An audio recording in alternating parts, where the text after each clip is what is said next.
Mesdames et Messieurs les secrétaires généraux, Messieurs le Président du Conseil supérieur du portefeuille, Messieurs les secrétaires exécutifs du COPIREP,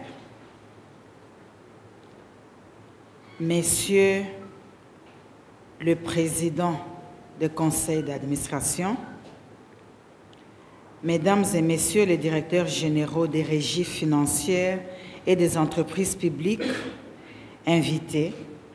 Mesdames et Messieurs les délégués de la présidence et de la primature, ainsi que des ministères ici représentés,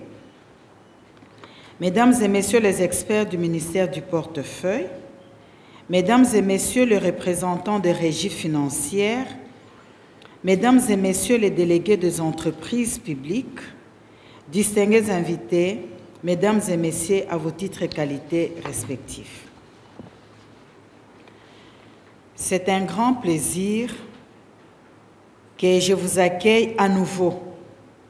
dans la salle des réunions du ministère du portefeuille, la Maison Verte, pour le lancement des travaux de la 5e phase de la commission technique mixte chargée de la réforme du mode de gestion de consommation d'eau et d'électricité des instances officielles et ayant droit et vous souhaite la bienvenue. Cela étant, permettez-moi de rendre grâce à l'Éternel Dieu Tout-Puissant par son Fils unique, notre Seigneur Jésus-Christ, qui a permis de nous réunir ces jours, et j'implore sa présence pour le bon déroulement des travaux de ces assises, dont les résultats attendus consolideront ceux obtenus lors des précédentes qui, progressivement, assainissent les finances de la SNEL et de la Régie des eaux, lourdement plombées par les non-paiements par l'État de factures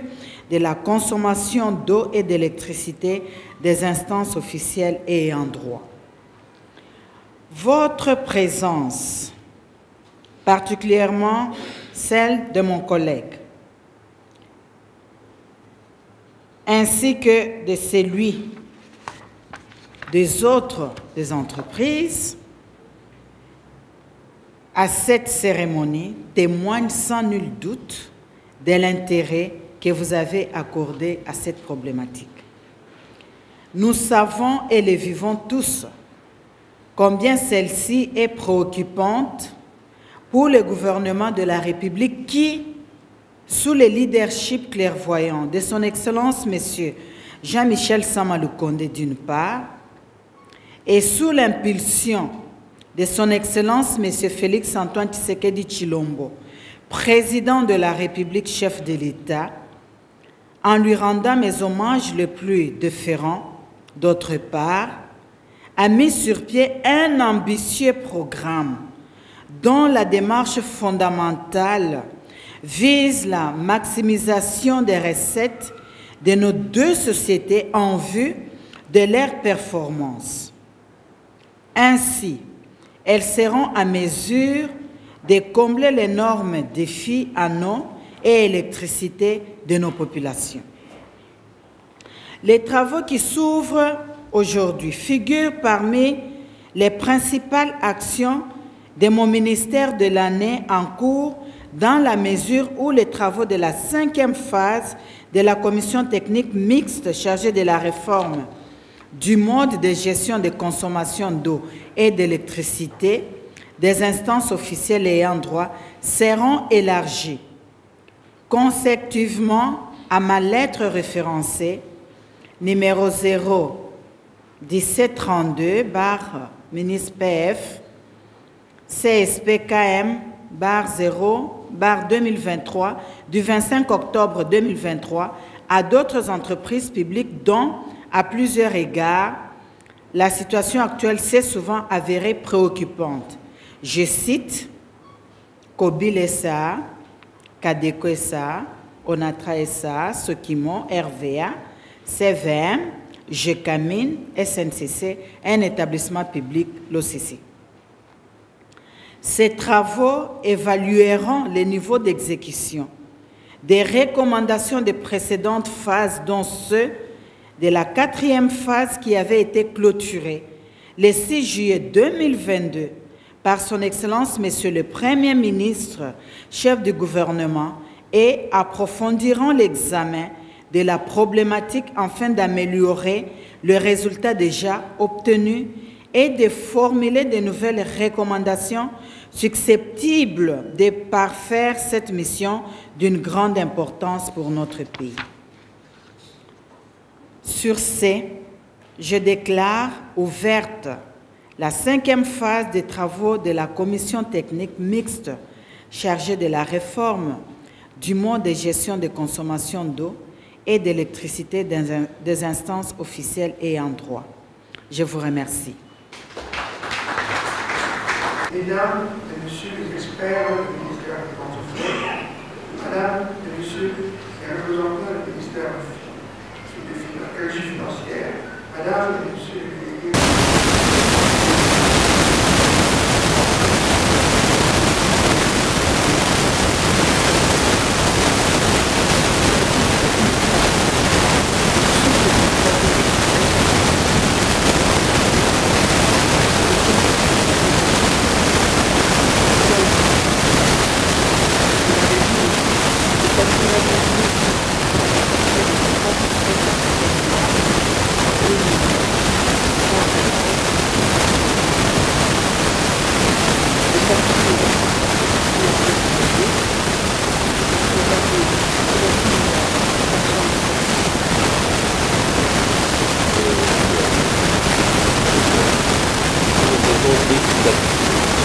La commission technique va aborder les travaux de la présente phase sur base d'une approche et sur 4 axes essentiels, à savoir l'évaluation de la mise en œuvre des résolutions des phases antérieures, la conciliation des comptes entre les parties et la consolidation des résultats, soit la formulation des recommandations et afférentes du cadre d'élaboration et application du rapport public. Aussi, le planning d'exécution préconisé est-il assorti d'un chronogramme couvrant 2 semaines de travaux intenses articulés comme suit. Une première semaine, la conciliation des comptes entre parties. La deuxième semaine consacrée à l'évaluation de la mise en œuvre des résolutions des phases antérieures suivies de la formulation des recommandations. Dans le cadre des travaux de la présente phase, la commission technique devra disposer de l'exploitation de la documentation constituée dans le but. Les rapports finaux des 4 phases antérieures, les textes légaux et réglementaires relatifs à l'objet de la commission technique